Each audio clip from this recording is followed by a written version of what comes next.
Selamat malam Aumania. Selamat datang di Midnight Live episode 37.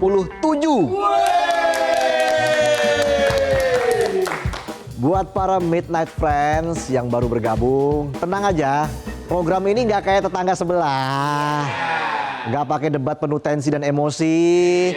Karena di sini semuanya kita sikat pakai ketawa ketiwi. Bukan interupsi.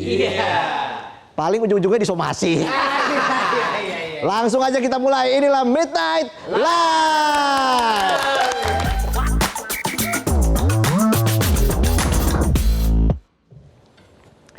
Oke, berita pertama malam ini kita mulai dari Barat Nusantara. Tepatnya soal 4 pulau yang sempat jadi sengketa antara Aceh dan Sumatera Utara.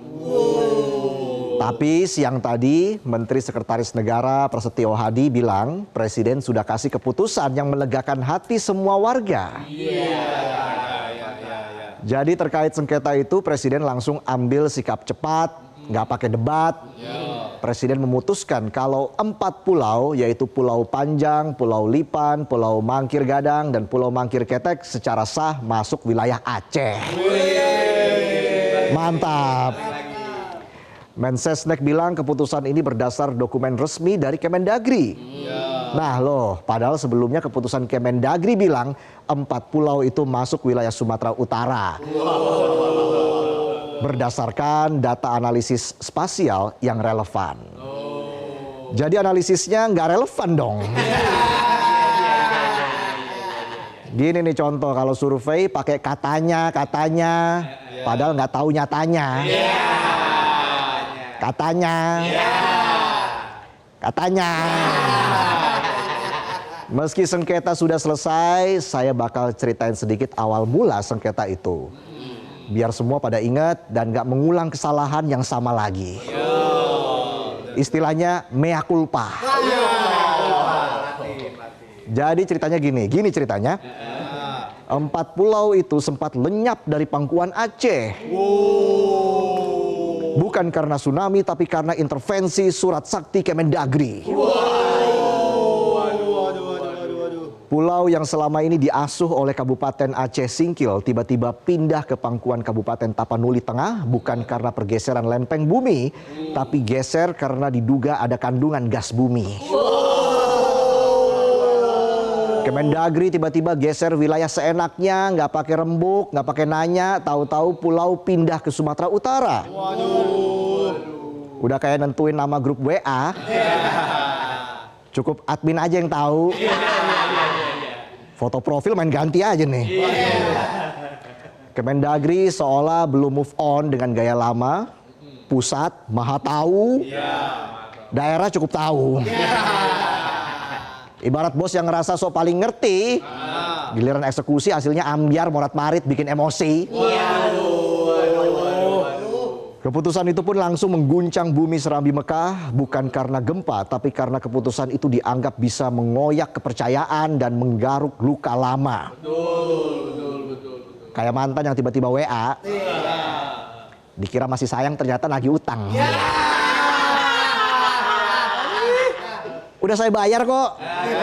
Sudah tapi belum. Belum tapi sudah.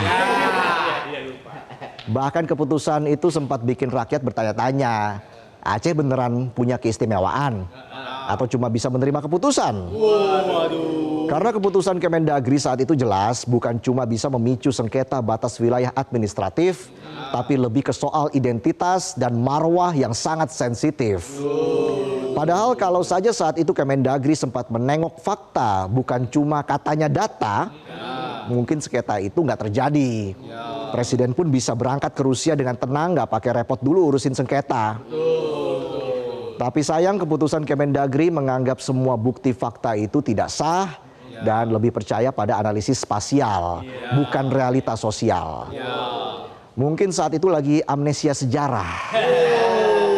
Atau malah pura-pura buta demi kepentingan ekonomi semata.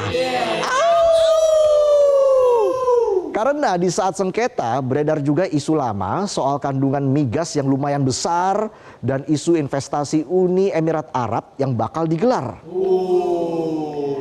Giliran cuma rumput laut dan karang didemin aja. Pasrah. Tapi pas tahu ada migas, langsung gerah. Bikin SK. Ganti batas wilayah. Ya nggak salah kalau waktu itu publik overthinking. Kalau ini bukan cuma soal peta tapi soal siapa yang dapat jatah. Sejarah dikangkangi, fakta dipunggungi, keputusan lihat isi perut bumi. Keputusan Kemendagri saat itu pun seolah meludahi prinsip lex superior derogat legi inferiori. Artinya hukum yang lebih tinggi mengalahkan hukum yang lebih rendah. Malah diganti lex Kemendagri derogat segalanya. Bisa aja saya. Bahkan mantan Wapres Yusuf Kala juga sempat bilang keputusan Mendagri saat itu cacat formil. Tapi tampaknya cacatnya bukan cuma formil doang, tapi cacat logika, cacat sejarah, cacat semua lengkap. Tinggal ngurus BPJS-nya aja. Harus lengkap kan dokumennya. Ya. Apa yang dirasakan rakyat Aceh terkait keputusan Mendagri saat itu bisa jadi mencabik marwah Aceh. Kali ini bukan pakai senjata tapi pakai surat dan segel berlogo Garuda. Dan untungnya Presiden cepat bertindak sebelum marwah itu terluka dan bisa memecah persatuan bangsa. Catat nih ya, sambel yang kalau dicolek seenaknya bisa bikin ribut satu meja. Apalagi marwah yang dicolek semena-mena bikin gaduh satu negara.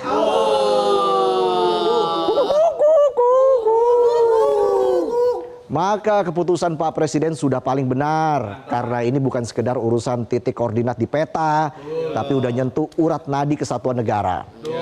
Buat seluruh pemimpin ingatlah, negara ini dibangun di atas janji-janji, maka tepatilah. Dan kalau kekuasaan nggak mau dengerin, bisa jadi yang tumbuh bukan cuma kekecewaan, tapi juga benih perlawanan.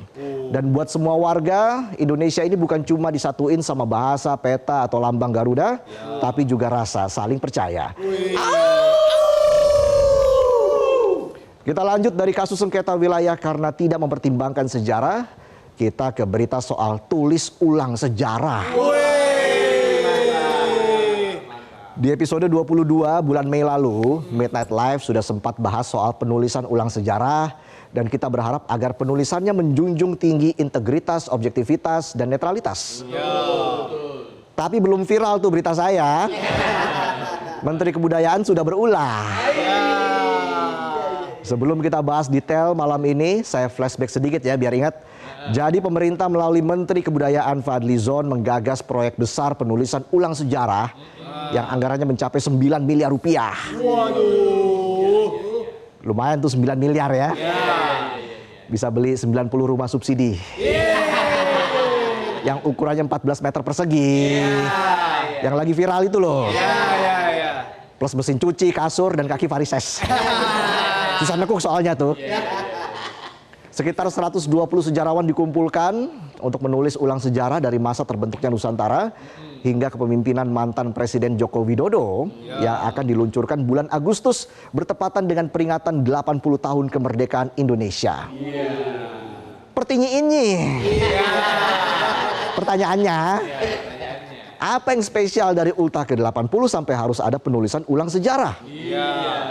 Biasanya yang spesial itu Ultah ke-25, Silver Anniversary, iya kan? Ultah ke-50 Golden Age, iya kan? Dan usia ke-75 Platinum Age, iya kan? Lah, usia ke-80 ini apa? Ace Dominator atau Conqueror? PUBG ya? Bukannya winner chicken dinner, malah blunder. Sebelumnya Bang Fadlizon bilang penulisan ulang sejarah berfokus pada Indonesia sentris dengan nuansa positif demi persatuan bangsa. Lah sekarang ada fakta horor malah dibilang rumor. Jadi baru-baru ini Bang Fadlizon membuat pernyataan yang memicu kemarahan publik. Ia bilang tidak ada bukti pemerkosaan massal dalam tragedi Mei 1998. Padahal laporan tim gabungan pencari fakta ada, kesaksian korban ada, pengakuan PBB melalui pelapor khususnya juga ada. Tapi bagi Bang Fadli, si paling sejarah, Semua itu cuma gosip warung kopi. Alhasil Ita Fathia Nadia, aktivis yang mendampingi korban, marah. Ia bilang pernyataan Fadlizon menyalahi fakta sejarah. Bahkan ia mengatakan dalam buku Sejarah Nasional Indonesia jilid 6 halaman 609 jelas tertulis tentang pemerkosaan massal terhadap perempuan Tionghoa di Jakarta, Medan, dan kota lainnya. Mantan Ketua Komnas Perempuan Kamala Chandra Kirana capek ngadepinnya. Ia mengatakan ini budaya penyangkalan yang sudah kami hadapi sejak 26 tahun lalu. Dan tidak mau ketinggalan, pakar hukum tata negara Zainal Arifin Mokhtar alias Uceng posting di IG ngingetin Bang Fadli buat baca dulu sebelum bicara sambil bawa buku laporan Komnas HAM. Sepakat, jangan kayak bawa bapak di Facebook dan grup WA. Baca forwardan berita tuh ya. Misalnya nih ya, bapak-bapak lagi baca forwardan berita di grup WA. Baru baca judul langsung komen. Langsung di forward lagi. Si paling duluan. Tapi di forwardnya ke grup yang sama. Dihina tidak tumbang, dipuji tidak pantas. Sementara itu netizen sudah kayak arkeolog bongkar artefak. Masa lalu Fadlizon dikuliti. Dari nemu foto orasi sampai foto berjabat tangan dengan Pak Harto. Dan akhirnya caption Fadlizon pro Pak Harto viral di mana-mana. Belum selesai soal fakta pemerkosaan yang dibilang rumor, draft penulisan ulang sejarah yang dikomandoi Bang Fadli diteliti lagi. Dan ternyata banyak kasus pelanggaran HAM berat yang lewat dari perhatian. Misalnya tragedi Semanggi 1 dan 2, kasus Petrus, peristiwa 1965, semua nggak masuk dalam kerangka penulisan ulang. Ini ngeditnya nggak lagi di blur tapi langsung di-cut. Jadi dari 12 kasus pelanggaran HAM berat yang diakui di masa pemerintahan Pak Jokowi, cuma 2 yang bakal ditulis ulang Bang Fadli. Kalah penonton. Yang kalau nongkrong di warung ambil gorengan 8 bayarnya cuma 2. Nambah kopi lagi. Kopi ora bayar. Bayangin gimana perasaan para korban yang sudah menunggu keadilan. Puluhan tahun nunggu, cuma dianggap halu sama sejarah baru. Dan ujung dari polemik ini adalah sang ahli klarifikasi. Tidak lain dan tidak bukan, sang kepala komunikasi kepresidenan. Mari kita sambut the one and only Bang Hasan Nazbi. Yang bekerja dengan slogan Menteri berulah, sayang diwawancara. Nasib. Jadi Bang Hasan Nazbi dengan wise dan diplomatis mengatakan, mari kita percayakan kepada tim ahli sejarah. Tunggu hasil kerja mereka. Come on. Percuma timnya ahli sejarah tapi sutradaranya lebih pilih citra daripada fakta. Kayak ngasih tugas serigala jaga kandang ayam. Ya. Jangankan berkokok, ganti posisi tidur aja punah tuh ayam.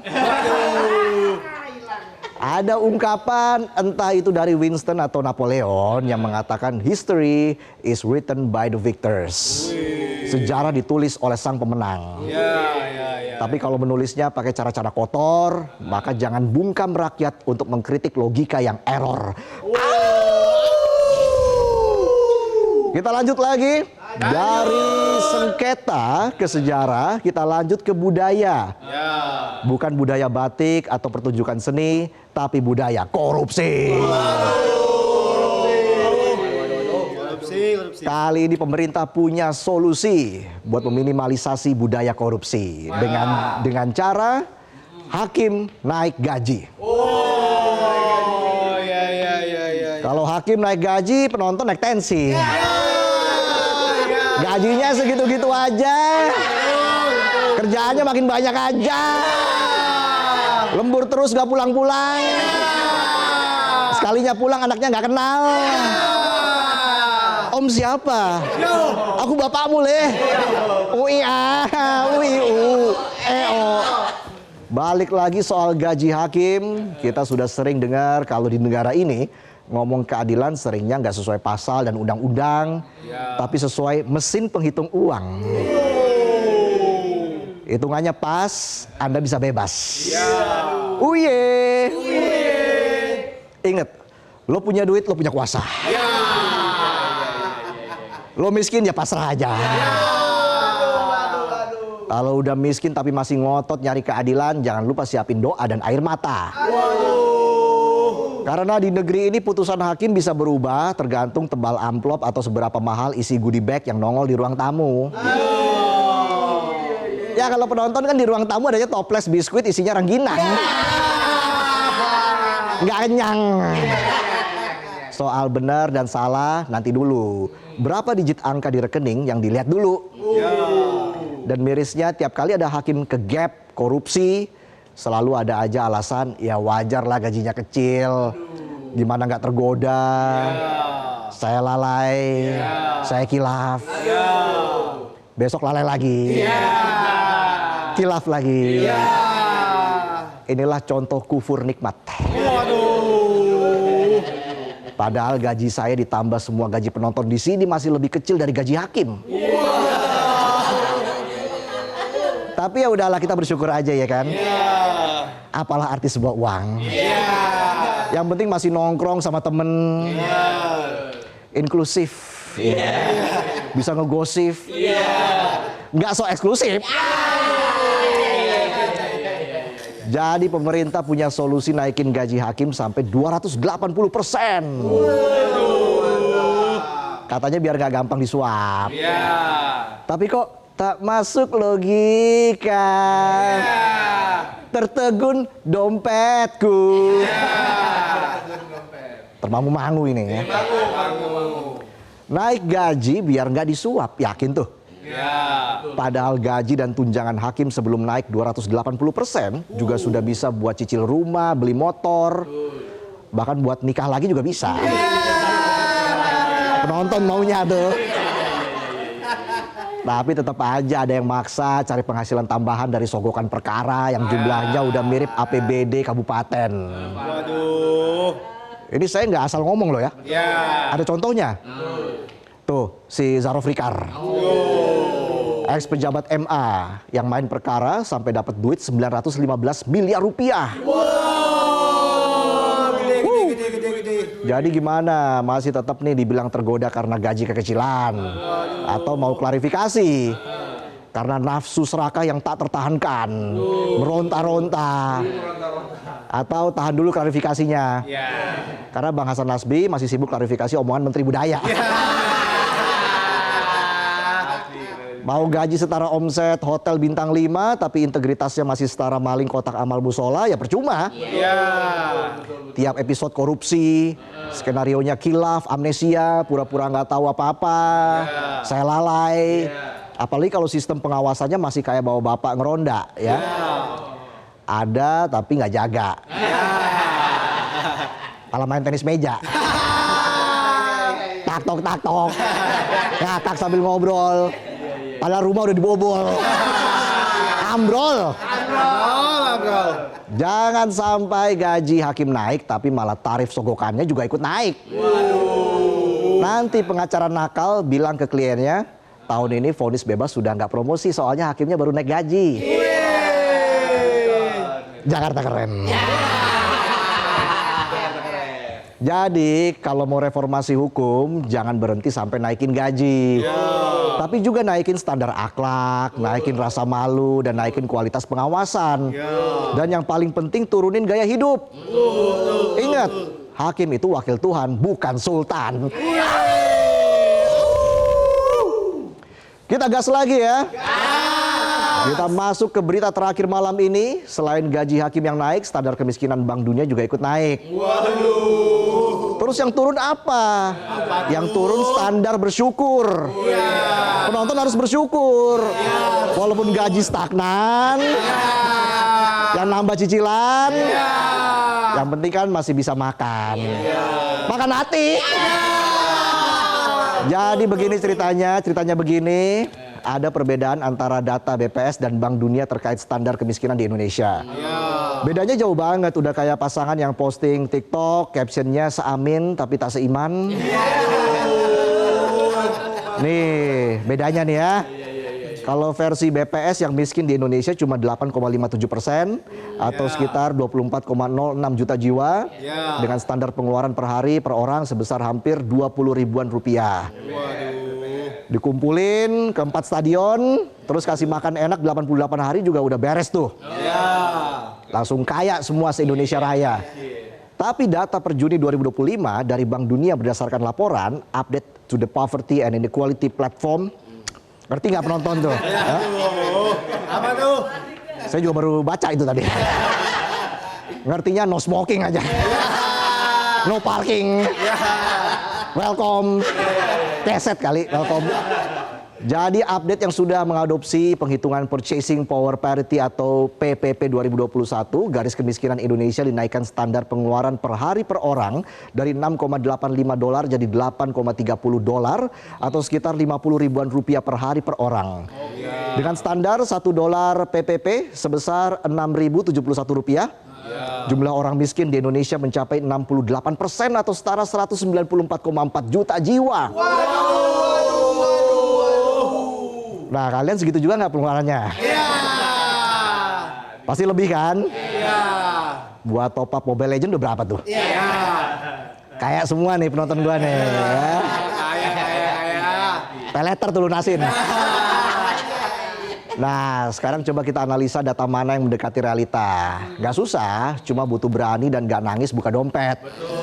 Kalau isinya 80% stroke, kertas tagihan, terus 20% sisanya penuh sama kartu BPJS, KTP, SIM, NPWP. Ada foto mantan juga. Ada kartu nama. Kartu nama mantan. Fix, dompet dan status kalian senada dengan data Bank Dunia. Alias miskin. Buat BPS jangan malu untuk koreksi dan merevisi data. Sekali-sekali turun lihat fakta di lapangan. Biar lihat lapangan kerja yang cuma rame di job fair, tapi banyak gak dapet panggilan. Biar lihat kalau rakyat tuh bukan malas cari kerja, tapi sekali pergi cari kerja modalnya utang tetangga sama omelan mertua. Kalau beneran mau menyejahterakan, naikin aja garis kemiskinan. Biar program bantuan gak salah sasaran. Rakyat gak butuh laporan glowing, tapi butuh dapur ngebul, gak pusing. Mengaku miskin itu nggak dosa, tapi menutup fakta jelas bikin rakyat susah.